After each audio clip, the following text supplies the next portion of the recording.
Um ex-padre rompeu o silêncio e veio a público fazer uma denúncia assustadora sobre uma suposta rede organizada de padres homossexuais atuando dentro da Igreja Católica Brasileira.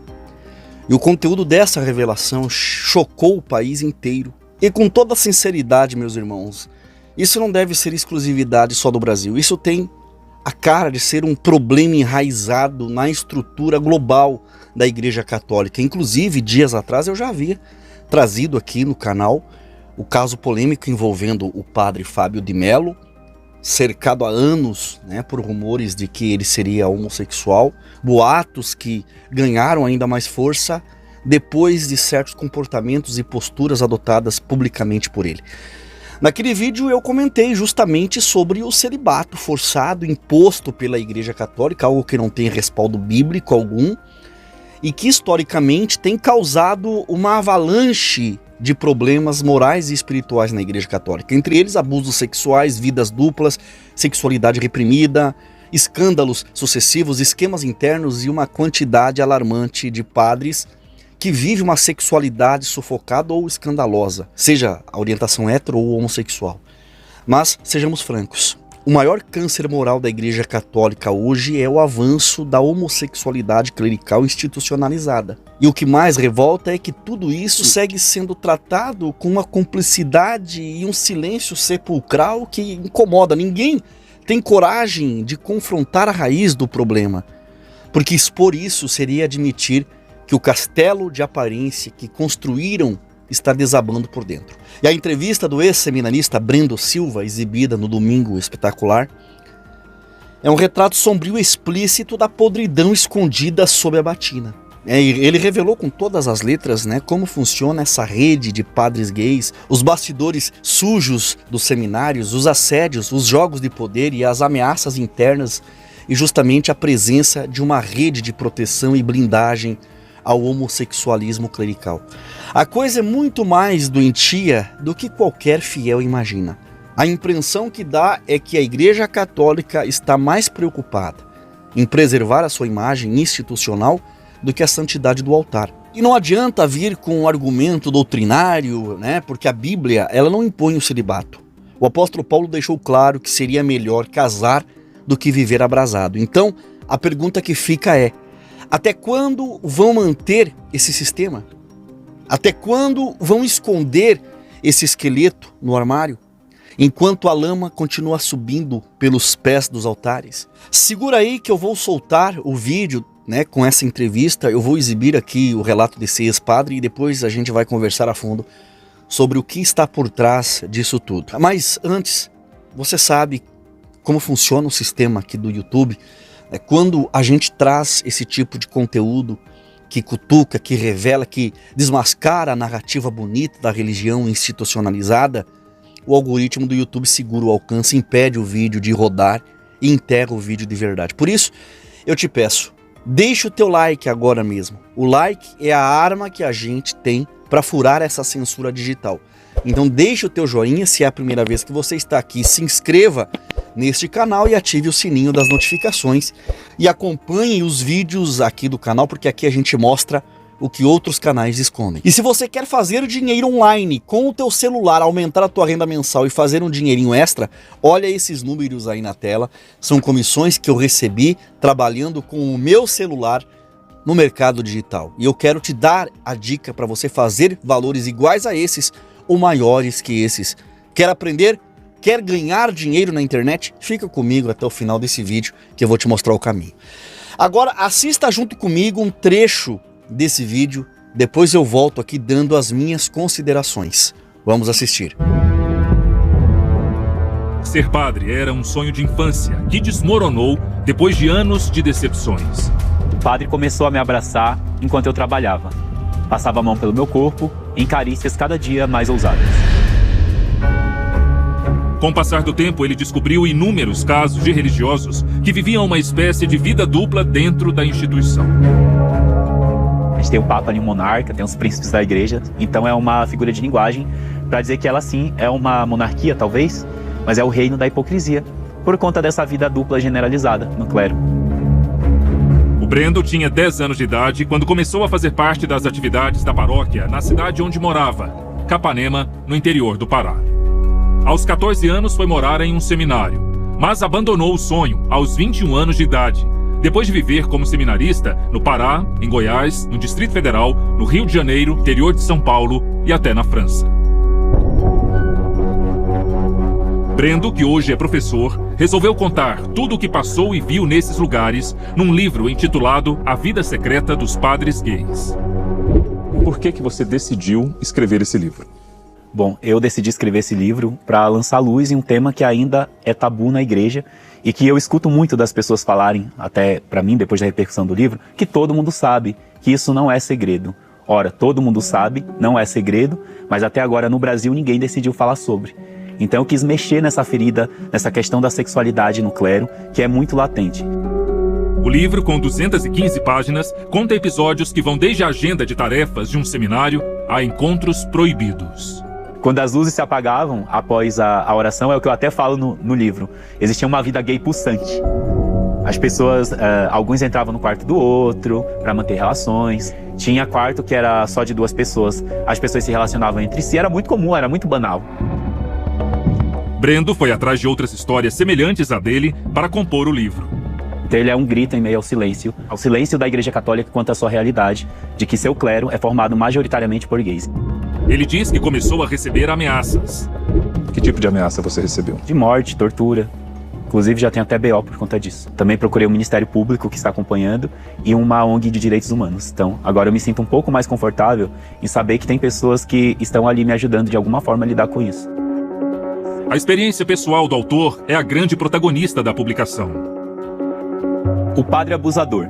Comecei a me confessar com o padre visitante. Durante um dos atendimentos, confidenciei que havia me masturbado, um pecado grave, segundo a moral da igreja.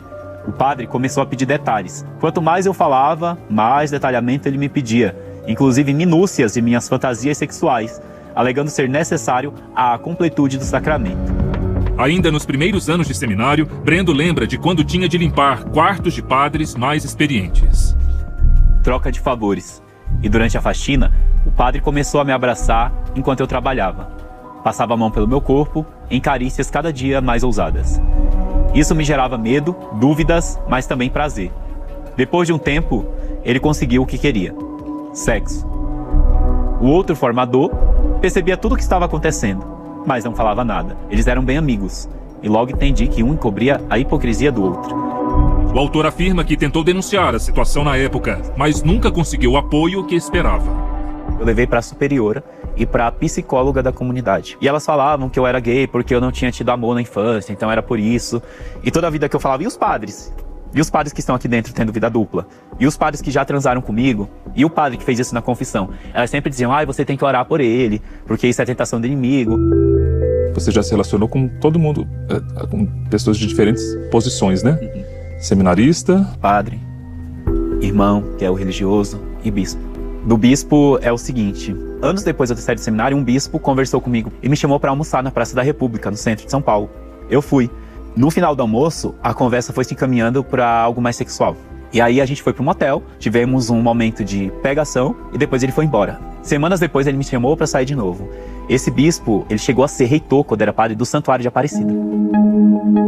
Nas viagens eclesiásticas, Brendo diz que havia uma programação paralela que ninguém, ao participar das missas, poderia imaginar. Nessa viagem de férias, a gente foi ao centro da cidade. E tinham garotos pobres vendendo coisas na feira. Ele levou os 2 meninos para um motel junto comigo, enquanto seminarista, ele padre, e mais 2 garotos para um motel. E no final ele pagou os meninos e os deixou assim próximo da casa deles. Em outra viagem, dessa vez à capital paulista, Brendo diz que se encontrou com um padre e os dois foram juntos a uma boate gay. Que eu tive contato a primeira vez com o mundo gay secular através da igreja. A igreja que me introduziu no mundo gay secular. Para eu conhecer e saber como que era a noite gay, boate, tudo isso. Pergunto com que dinheiro essas programações eram pagas. Então o dinheiro, o dízimo dos fiéis, mantém essa vida dúbia, que é um desrespeito a essas pessoas. Muitas das vezes simples, humildes, e aí esses padres e bispos não respeitam esse dinheiro suado das pessoas para manter a sua vida dupla. Conforme levantamento da Comissão Nacional de Presbíteros da CNBB, o Brasil contava com cerca de 22 mil padres em 2023. De seminaristas, o levantamento mais recente realizado em 2021 indicava um total de 8 mil. As histórias vividas por Brendo e relatadas no livro reforçam a lista de denúncias contra integrantes da Igreja Católica em várias partes do mundo, padres envolvidos em escândalos sexuais, abusos de menores e pedofilia. Além de procurar proteção na polícia, Brendo levou o caso para a Arquidiocese de São Paulo, que organiza e coordena o trabalho das paróquias, e também de bispos, padres e seminaristas. Eu fiz contato com a Arquidiocese de São Paulo através da Comissão de Tutela, que é a comissão específica que supostamente deveria cuidar desses casos. Eles vieram a responder, dizendo que era para eu mandar todos os nomes e situações por e-mail. Aí eu questionei, não, mas eu quero um encontro presencial. Já se passaram 12 anos, desde que Brendo deixou o caminho que o tornaria padre. Eu acho que a dor pior seria passar a vida inteira vivendo uma mentira. Uma dor momentânea de um sonho de infância destruído, ela pode ter um tempo para se curar. Agora, uma vida eterna vivendo uma mentira não tem cura. Olha, ao meu ver, um dos maiores problemas da Igreja Católica hoje em dia não é o celibato em si. É a hipocrisia institucional que encobre a prática ativa da homossexualidade debaixo da batina. Quando o Papa Francisco deu aval para que homens declaradamente homossexuais fossem ordenados sacerdotes, desde que não praticassem o ato, ele basicamente assinou uma licença para o teatro. Porque, sejamos honestos, quem é que vai conseguir segurar a carne, com desejos acesos dentro de ambientes fechados, repletos de influência, carência e convivência íntima? Isso é brincar com a dignidade do altar. É colocar um barril de pólvora no meio de um seminário e achar que ninguém vai acender o fósforo. E o pior, quando a bomba explode, os responsáveis se fazem de cegos, mudos e surdos. Mas a palavra é clara: ai daquele por quem vier o escândalo. E o que mais tem vindo dessa estrutura é escândalo. Essa entrevista do ex-seminarista Brendo Silva foi um soco no estômago de muita gente. Um jovem que entrou no seminário com o sonho de servir a Deus e saiu de lá marcado por assédio, abuso psicológico, abuso físico e um sistema que, ao invés de formar homens santos, fomenta uma cultura de luxúria silenciosa. O que ele relatou não é exagero, é o cotidiano dentro de muitos seminários espalhados pelo país e mundo. O lugar que deveria ser consagrado à oração virou um cenário de orgia, onde padres, bispos mantêm relacionamentos escondidos entre si, Tudo no subsolo da moral, tudo protegido pelo silêncio institucional e pelo medo. O problema é que o silêncio tem limite. Quando uma vítima se levanta e denuncia, o sistema se move não para limpar a podridão, mas para abafar a denúncia. Isso é nojento, isso é vergonhoso. É um desvio espiritual com cheiro de enxofre. E quem se cala diante disso se torna cúmplice. As orgias entre padres, relatadas inclusive dentro dos átrios da própria igreja, mostram o quanto a liturgia católica virou apenas uma fachada. O altar, que deveria ser um lugar de reverência, virou esconderijo de depravação. Enquanto os fiéis rezam ajoelhados atrás das cortinas, padres trocam olhares, convites e desejos impuros. E o que é feito? Nada, absolutamente nada. É simplesmente revoltante, meus irmãos. É de embrulhar o estômago ver essa denúncia de padres e até bispos frequentando baladas gays, se envolvendo em orgias escondidas, tudo bancado com o dinheiro do dízimo dos fiéis, com o suado dízimo de velhinhas piedosas, de gente simples que acreditam estar sustentando a obra de Deus. E esses pseudos representantes de Cristo estão mergulhados na lama, vivendo uma vida dupla, desfrutando dos prazeres mais sujos da carne, e fazem isso à sombra do Vaticano, com o silêncio institucional e a cumplicidade vergonhosa da Igreja Católica. E o mais grave, quem tenta denunciar é perseguido, calado ou desacreditado. A máquina é pesada e a sujeira é protegida, e os inocentes é quem pagam o preço. Isso não é uma igreja, isso é um império religioso apodrecido por dentro. Não há como olhar para isso e não se lembrar de Apocalipse 18, versículo 2, onde é dito que a Babilônia se tornou morada de demônios, refúgio de toda ave imunda e detestável. A semelhança é assustadora. O que era para ser um farol espiritual virou um bordel eclesiástico disfarçado de templo. A alta cúpula da Igreja Católica finge que não vê porque o escândalo não pode vazar. Eles preferem manter a aparência enquanto os alicerces da instituição está apodrecendo. E quando vem à tona denúncias como essas, como no caso do Brendo, tentam desmoralizar a vítima e como sempre fazem, né? A igreja que deveria acolher o ferido agora isola. O clero que deveria proteger as vítimas são os predadores. Isso não é igreja, isso é um teatro satânico com incenso e água benta. A providência já deveria ter sido tomada há décadas, mas hoje o que sobrou foi só o dano, o escândalo que não se repara mais com uma desculpa pública ou com nota de rodapé em jornal da arquidiocese. O que precisa acontecer é uma limpeza de cima para baixo, cancelar a cultura do silêncio, arrancar os lobos de dentro das batinas, porque a Igreja Católica, se ela quiser realmente fazer justiça, ela deveria expulsar em massa todos os envolvidos, abrir os arquivos, desmontar seminários que funcionam como esconderijo de perversão e orgias, e pediria perdão em público, não com um discursinho meia pataca, mas com ações e atitudes. Mas ela não fará isso, porque o sistema está mais interessado em preservar a máquina do que purificar a missão. E quem sofre com isso são as almas sinceras, os fiéis iludidos, os seminaristas sinceros que foram traídos e principalmente o nome de Cristo que continua sendo envergonhado por homens que nunca conheceram a Ele. A gente sabe que ninguém é perfeito, todos nós somos sujeitos à tentação, porém uma coisa é lutar contra a tentação com lágrimas e jejum, e outra coisa é vestir a batina e transformar o sacerdócio em um baú de desejos escondidos.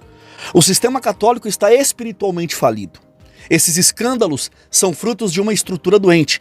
E eu acredito que se os cristãos sinceros que frequentam a Igreja Católica lessem o Apocalipse, eles não ficariam lá dentro. Eles sairiam pela porta da frente, correndo para nunca mais voltar. Isso eu tenho certeza. Eu quero que você escreva aqui abaixo, deixa o teu comentário sobre o que você acha desses escândalos na Igreja Católica envolvendo a homossexualidade dos padres. Escreva aqui embaixo a tua opinião, ela conta muito para mim e ela fortalece demais esse canal na missão de falar o que ninguém quer dizer, tá?